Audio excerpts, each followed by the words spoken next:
والسلام على أشرف الأنبياء والمرسلين وعلى آله وصحبه أجمعين. अति गौरवनीय भिक्षुक वහන්සේලාගේ पूजनीय भिक्षुक वහන්සේලාගේ අවසරයි පීඨාධිපතිතුමනි අධ්‍යයන කාර්ය මණ්ඩලයේ සමාජිකාවනි ශිෂ්‍ය ශිෂ්‍යාවනි මට ඉංග්‍රීසි භාෂයෙන් ඔබතුමන්වහන්සේලා අමතන්නට ආරාධනා කර තිබෙන නිසා මම ඉංග්‍රීසියෙන්යි මගේ කතාව පටන් ගන්නට යන්නේ. ඒ නිසා මගේ රටේ මගේ මව්බස සිංහල. කියන්නේ අපි මුස්ලිම් වරුන්ගේ මව්බරු සිංහලයි. වෙළඳාමට පැමිණි අරාබි ජාතිකයින් මෙරටේ සිංහල කුල කාන්තාවන් විවාහ කර ගැනීම තුළින් තමයි මෙරටේ මුස්ලිම් ජනයාගේ ආරම්භයේ සනිටුහන් වන්නේ. ඒ නිසා ඒ අංශයෙන් බලන විට මගේ මව්බස සිංහල ඒ සිංහලට ටිකක් විවේකයේ ලබා දී ඉංග්‍රීසියෙන් කතා කරන්නටයි මට කර තිබෙන ආරාධනය. ඒට ඔබ තමුන්නාන්සේලාගෙන් සමාව අයදමින් මගේ අදහස් ඔබ වෙත ඉදිරිපත් කරන්නට අපේක්ෂා කරනවා. Assalamu alaikum wa rahmatullahi wa barakatuh. I thank the Dean of the Faculty of Arts, the members of the academic staff, the organizing committee, and the dear students for granting me this great opportunity to shed some light on the concept of Ramadan in Islam. Before I commence on my topic, let me give a few other important, in a way relevant to the present context. I remember in 1981 or 82, at the first convocation of the Islamic University of Nalimia at Beruwala, the chief guest was Al-Nadwi, the famous world-renowned Islamic scholar Abul Hasan Ali Al-Nadwi. He had an opportunity to interact with the people of Sri Lanka during his visit. He gave a special message to the Muslims of this country. He said, I have met a group of people who are well-mannered, very hospitable, very soft-hearted, and at the end, he warned the Muslims, don't do anything to hurt these people. Who are they? Sheikh Ali Nadwi said, they are the Sinhala Buddhists of this country.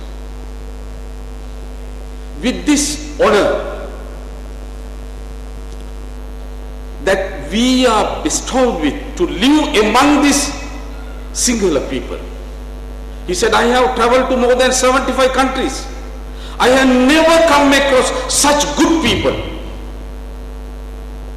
This is a tribute to the people of this country by a world-renowned Islamic scholar.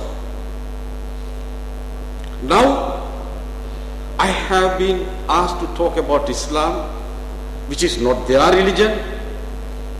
So, while talking, if I mention something good about Islam, please do not construe that I intend to insult or to put down the other religions. It is not my idea. I have been asked to talk about Islam, therefore I have to speak. But about 5 decades ago,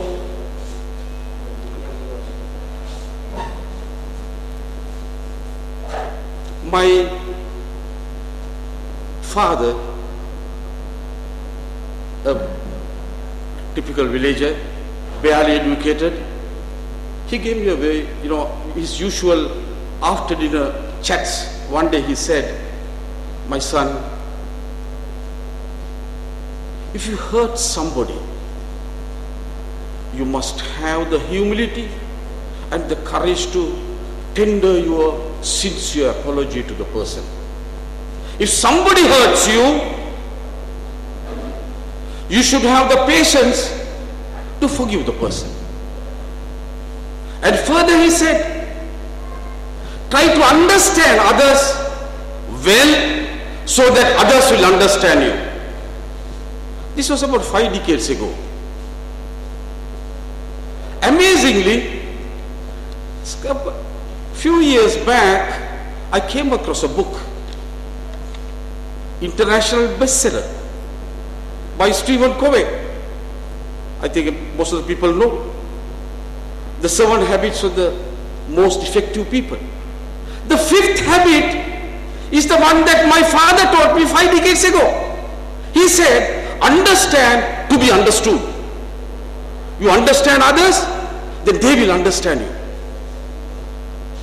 I specifically tell the Muslims here that Buddhism in particular has great ethical and moral teachings. We must respect them. Indeed, Dhammapada, in Yavakavagga, Lord Buddha says, Nahi verena verani, sammanti na kudachana, averena sammanti esa dhammo sanatana. Esa dhammo sanatana. This is an eternal teaching. It's an eternal concept. What is that? Hatred will never take out hatred. It can never happen. Hatred can only be taken out with compassion. It's a great teaching. Further he said, Sabbe satta bhavantu sukhitatva. Whole. He never said anything only about Buddhist. No. He never said only about the human beings. Sabbe satta. All creation. Sabbe satta bhavantu sukhitatva.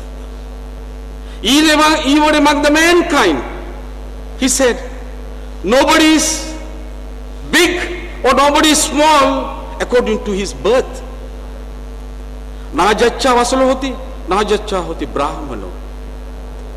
Kammana vasalo hoti, kammana hoti brahmano. It is in Vasala Sutta. I am putting forward these ideas to the attention of the Muslims in particular. We should learn to respect others.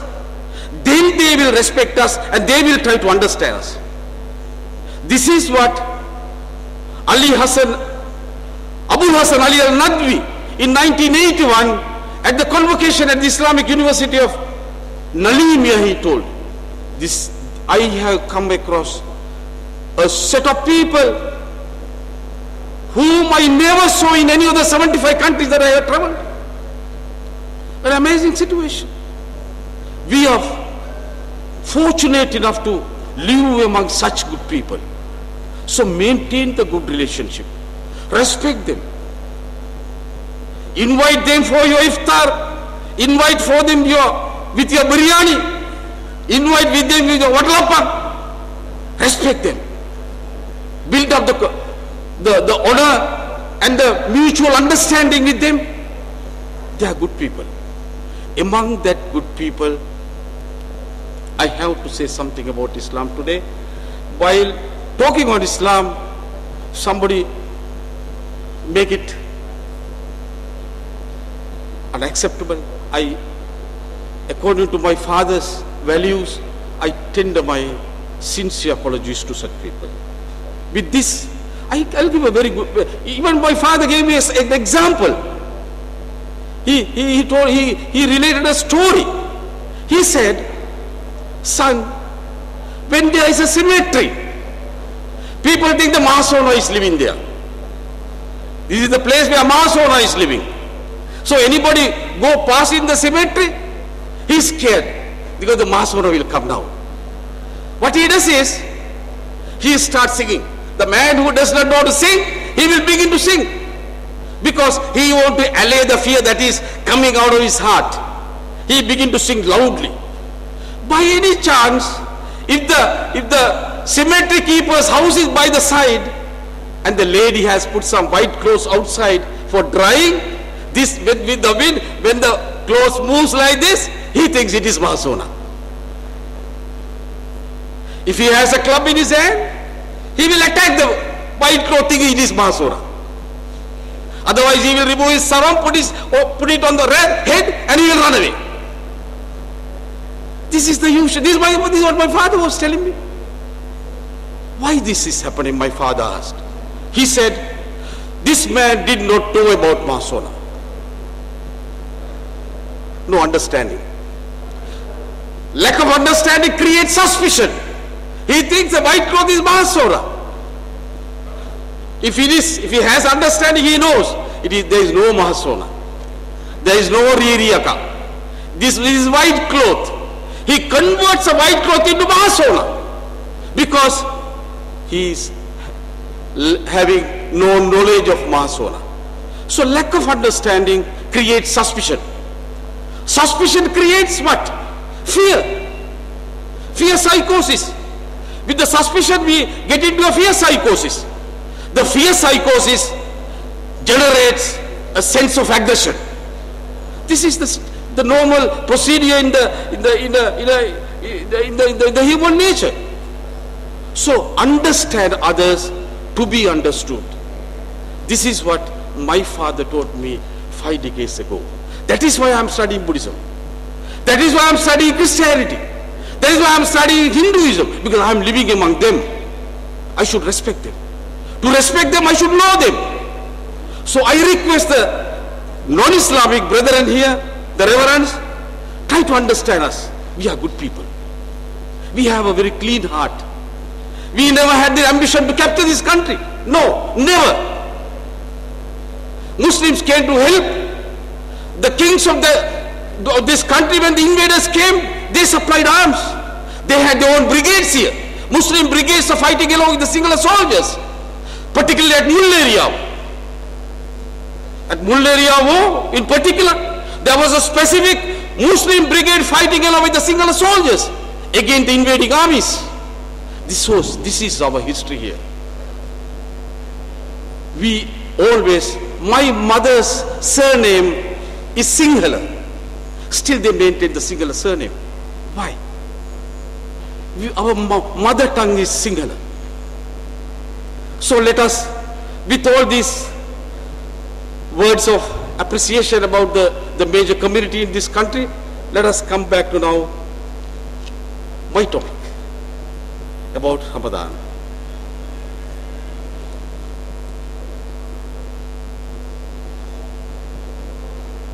Don't take these works as a source book of Islam. There was a poet, world-renowned poet, Persian poet, Jalaluddin Rumi. His world-famous works on poetry was Magnavi. In this he says, "Thou partakest of the nature of the beast." There's a beast in us. This is what Rumi says. As well as the angel. There's an angel also inside you. You have the quality of the beast and you have the quality of the angel. Leave the nature of beast. Leave the nature of beast, that thou may surpass the angel. You become better than the angel. Take out your beastly qualities, then you will surpass the angels. Let us analyze this concept. What is a beast? What is common between us and them? When we understand this, it is easy to understand the concept of fasting. There are a lot of commonalities between man and the animal. What are the commonalities? The animal feels hunger. We too feel hunger. Number one. They feel thirst. We also feel thirst. They have the desire to gratify their sexual urges. We too have that. Number three. They need sleep. We too have that desire. They have a sense of security. We do have the sense of security. These 5 qualities, according to the psychologist, they say these are the common qualities between man and the beast, man and the animal. How do we differ then from the animal? If you take any religion, Buddhism, Hinduism, Islam or Christianity, man is a superior creation, superior being. How have we become superior? What makes us superior? The psychologists say there are 3 further superior qualities endowed to the human beings. That is, we have the power of reasoning, rational thinking. Man has that. We have a set of moral values. We have a concept of morality. Animals don't have it. We have a concept of freedom to choose.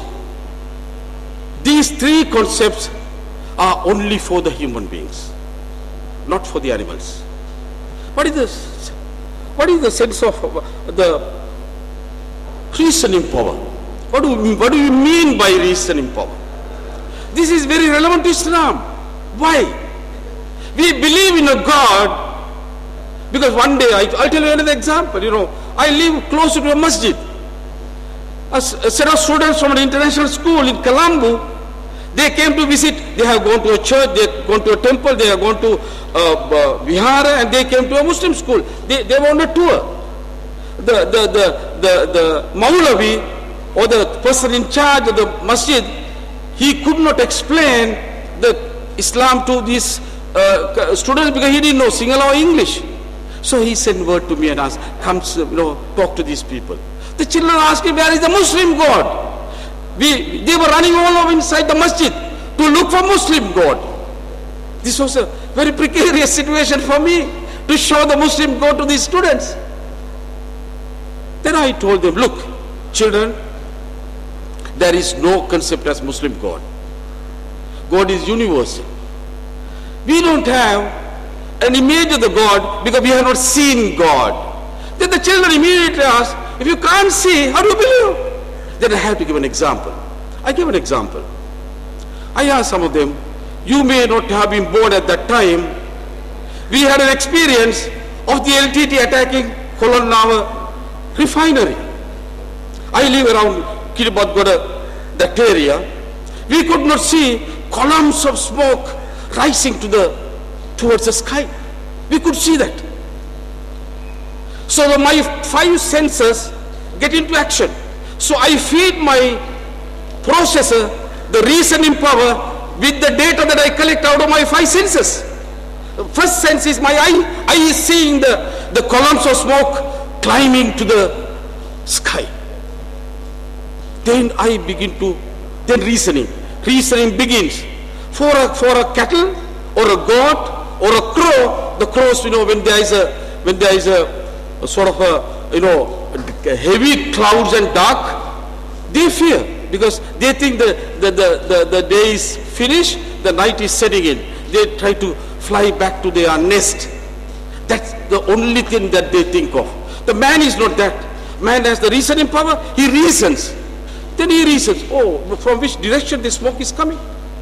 Then we think, okay, this must be from this direction. And then he reasons, how could this happen? Is this from a factory? He sees, no, this type of huge column of smoke can never be generated from a factory. Then he thinks this must be due to a fire. And that also a big fire.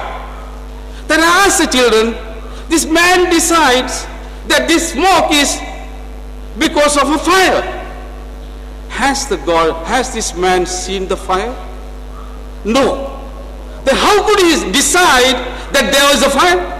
Because the science that is fed to your processing, reasoning power through your 5 senses, it makes you to accept things that you don't see be true. That is why in Islam, Quran is known as Book of Science, S-I-G-N-S, science. It's a book of science. God has given us science about Him in the book. One simple sign I tell you.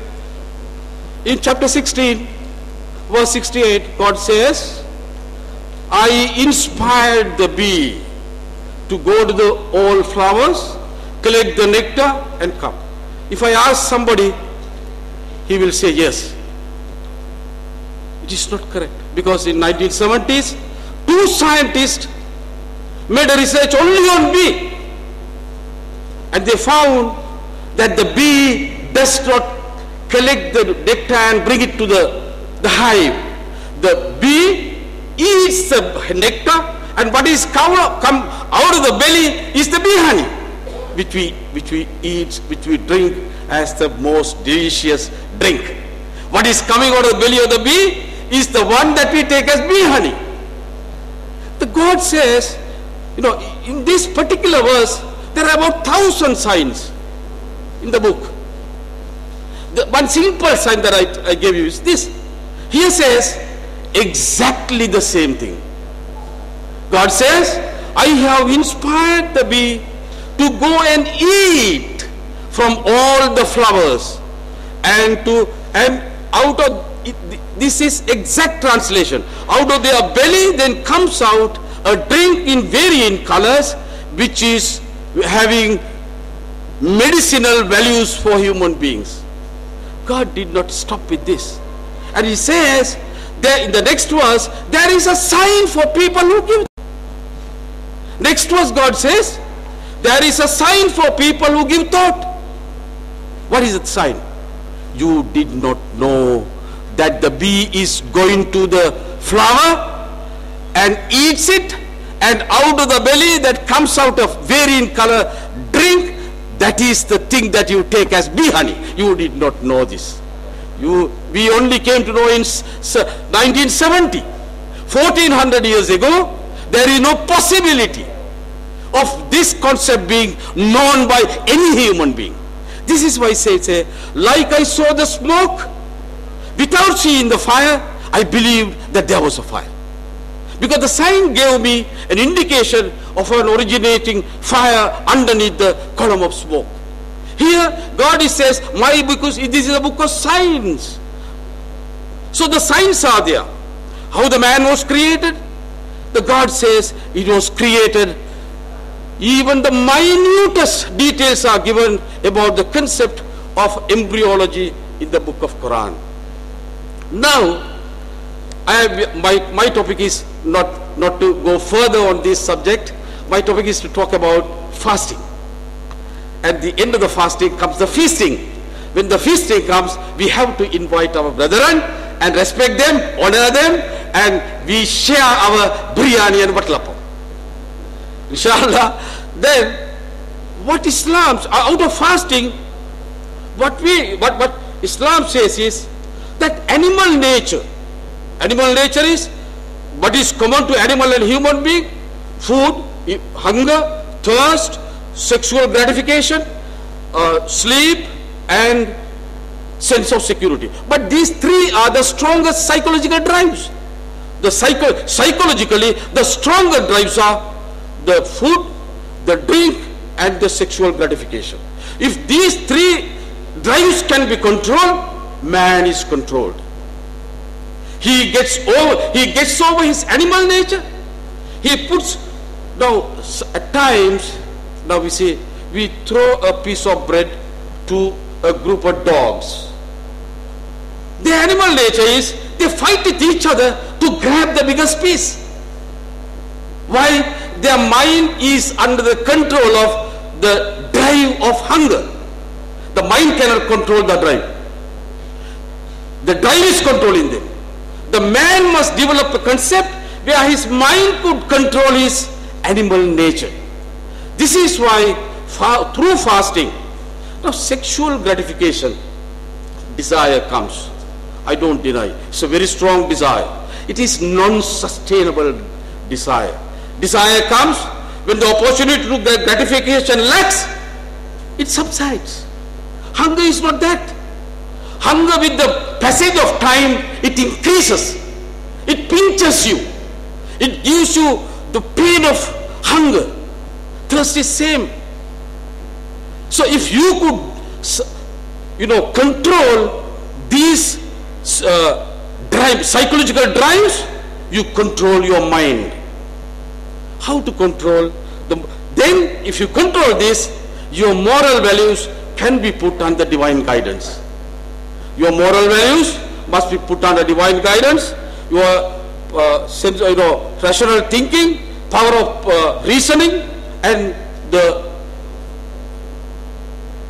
freedom to choose. These are the three main qualities the man possesses, other than irrespective of the animal instinct that he has. This is the main purpose, because here La'allakum tattaqun, the verse ends. This is how the fasting is ordained. The purpose is given in the Quran. La'allakum tattaqun, you should become a muttaqin. What is the muttaqin? That we have to understand. The Quran says that to make you a muttaqin, that is a man who possesses God consciousness, is the purpose to institute this concept of fasting to the mankind. I'll give you a simple example. Now we have criminals in this country. They are called IRCs. IRCs they are registered criminals. I'm asking you, when you read the newspapers, you might not see a single or even one IRC committing a crime. Most of the crimes are committed by men with multiple personalities. People have multiple personalities. I have a good face among you. I am talking good things now. This is one personality. I have another personality behind the screen. I have dual then. When I have different personality at home, I am very cruel to my wife. I am very cruel to my child. Prophet Muhammad said, the best among you is the best to his wife. This is the criteria given in Islam. If a man cannot be best to his wife, he can never be a best human being. So, if I am cruel to my wife, another personality. So, people with multiple personalities, they play multiple roles in society. They are the criminals. They are the real criminals. Through fasting, you may have heard Dr. Jekyll, Mr. Hyde, same person. He plays two roles. He plays the role of Dr. Jekyll and he plays the role of Mr. Hyde. Fray Daniel, Daval Miguel. During the night time, he is Daniel. During the daytime, he is Miguel. He plays the role of Miguel. So dual personality. To the society at large, he is a good man, very honorable person. But he has a gang behind him to commit all the crimes of the face of the earth. Why this? Because he has not developed a unique personality. Islam says through fasting you can develop a unique personality. Unique personality is, now see, you are fasting. Fasting is difficult, particularly these days when the condition is hurting you severely. It is difficult. You can do one thing, that is to show a good face, keep a dry pair of lips to the society, go inside your house, have a glass of water, have a short snack, come back and tell the people, oh, fasting is very difficult. This is the dual personality. Ray Daniel, Daval Miguel, Dr. Hyde, Mr. Jekyll. He can do that. So such people are the real criminals in the society. But anyone who fasts, he is conscious that he is eternally under the supervision of all-knowing one Creator. He will never attempt. However the fasting is difficult, he will never think of breaking the fast secretly and show a different personality to the society saying that I am fasting. No, never. This unique personality concept is based on this concept of taqwa. That is God consciousness. You are conscious of God all the time. Most of the people, we do all our karanang in secretly. We have our karanang, karanang, tisdeka karanang, all the karanangs are there. We do it secretly. When a man is God conscious, he leaves out that evil personality and he develops a personality that is conscious of the all-knowing God, and he is conscious that he is under the eternal supervision of this God. He can never deviate from that. So this is like a training college. The man enters the training college, his drives, his psychological drives are controlled, his animal instincts are controlled, his angelic drives are made stronger, and his unique personality is developed. As a result, he becomes a good person. He becomes a muttaqeen. He becomes a person with taqwa. La'allakum tattaqoon. Here they have put it, you may become pious. Actually, it is not pious. It is a being God conscious. You become pious. But God conscious is a very broad concept. As a part of God consciousness is that you become pious. Deva savinyana katve. I don't know how they have translated into singular. It should be the correct translation. You are conscious of God all the time. This God is all powerful, all knowing. So you have somebody to supervise. I am asking, when the students are waiting for the lecture, when the lecturer gets late, there is no supervision, there is a lot of noise in the class. When the lecture comes, class subsides. This is the nature of human being. When you have a supervisor over you, you are good. This is an eternal supervisor. And Islam teaches us about the duties and rights. What are the duties? Each one has a duty, not a concept of duties. Fasting is a duty. Duties are divided into three main categories. The duty towards yourself, duty towards others, and duty towards the divine being or your creator or the God. Basically, anybody who does not believe in God, that duty is no. You have a duty towards you and duty towards others. Others means your family, the society at large, and the environment. You have a duty. When you violate the duty, when you don't do the duty, you violate a right of a person. When I don't do the duty to myself, I violate the right of myself. When I don't do the duty to the neighbor, I violate the right of the neighbor. Prophet Muhammad said, never eat your fill when your neighbor is in hunger. Never eat.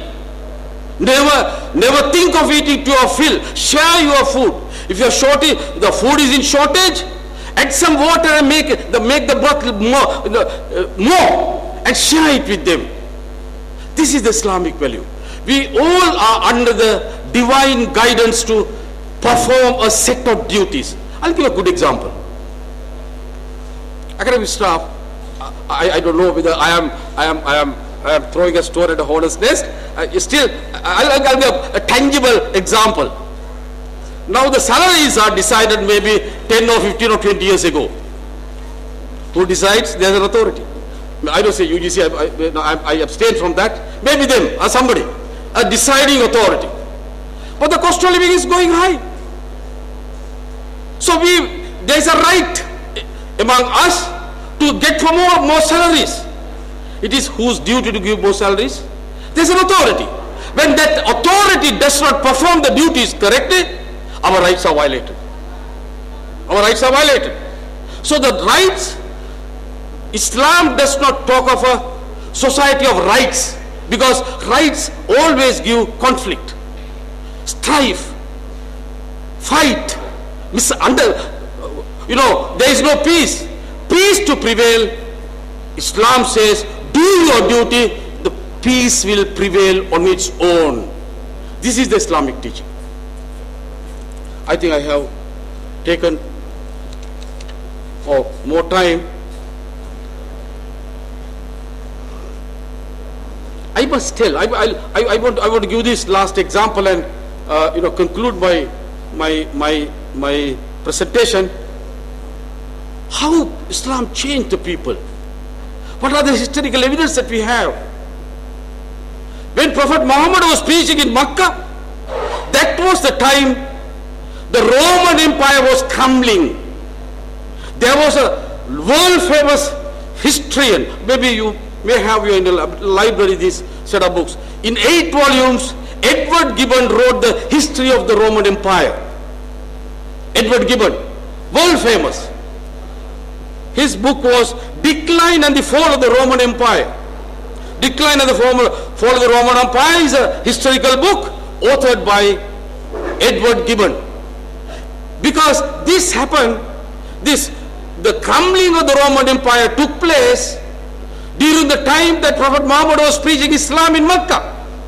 So he mentioned about the people of that area. Let me read it to you. You will be amazed. The human brute. Very, very, very strong word Gibbon is using to describe the people at that time who lived in the Arabian Peninsula. I'm quoting from the decline and the fall of the Roman Empire. He says, the human brute, almost without sense, is poorly distinguished from the rest of the animal creation. The man and the beast, hardly any difference. This is what Edward Gibbon says. There was hardly anything to distinguish between the man and animal of the time. They were animals in human form. This is a very abject, barbaric situation that prevailed when Prophet Muhammad started his Islamic preaching in Makkah. What happened to these people? In another book, I am not quoting the Muslims. I am quoting the internationally famed historians, recognized by everybody.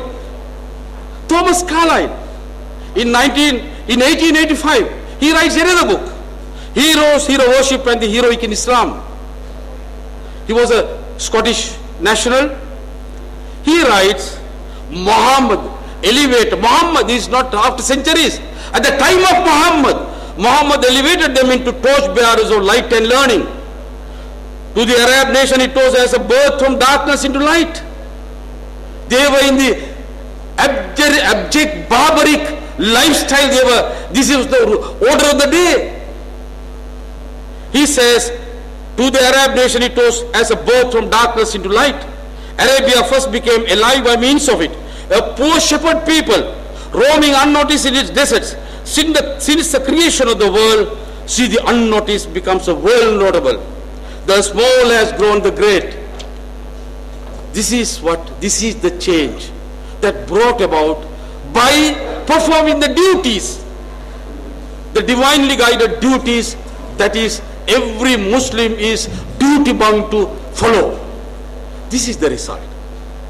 Even about Prophet Muhammad, I want to quote a book.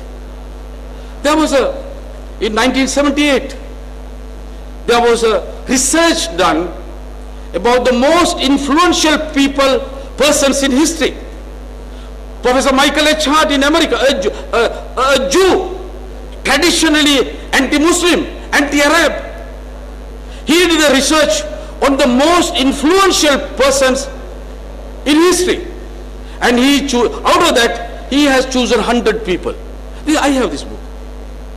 He says, the title of the book is The 100, ranking of the most influential persons in history.